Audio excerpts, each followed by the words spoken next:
Just working with Al the years we did, obviously had a high opinion of him.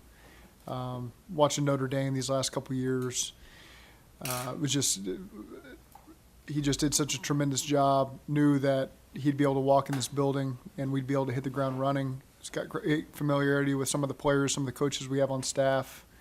Knows what we're all about, from an organization standpoint, from a culture standpoint, and felt like he'd be able to continue to deliver that message and help us play great defensive football. How important was that familiarity when you're making a hire like this? It's not the ultimate decision maker, certainly, but it helps when you know somebody, and so you know what they're about. You're not going to have to learn that.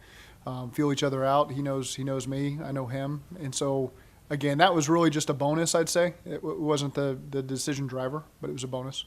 Al, what makes this the right fit for you?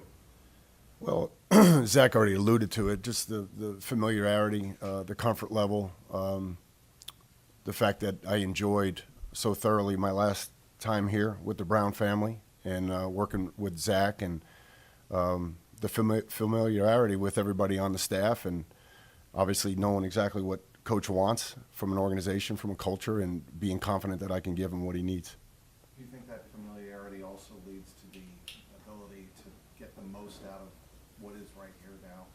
Well, I think it allows me to maybe forego a couple of steps in terms of the learning process. I know exactly what we need, the type of players that Zach wants us to identify and go out and find through free agency and then ultimately the draft.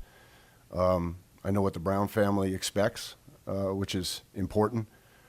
So I don't think there'll be a learning curve there. The biggest thing is just getting with the staff right now, identifying our needs and how we supplement the roster that's already in place. And I think that's why I'm here today. I can't wait to get going on it. What is that the Brown family expects in Well, your opinion? I think it starts with a championship culture, and the one thing, I've been around. I've been old enough to be around in a lot of different places, and the one thing I can tell you is it's big business, but it's family run, and you could feel that when you walk in.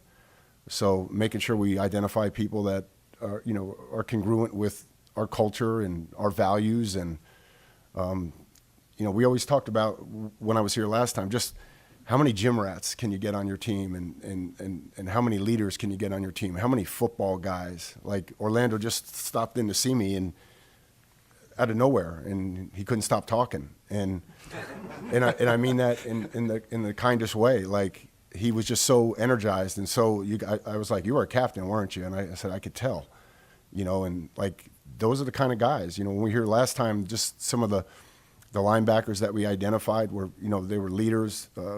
They were guys that hung around football, wanted to be here. They made our roster, and they made us better. And that's what we have to do at every position on defense.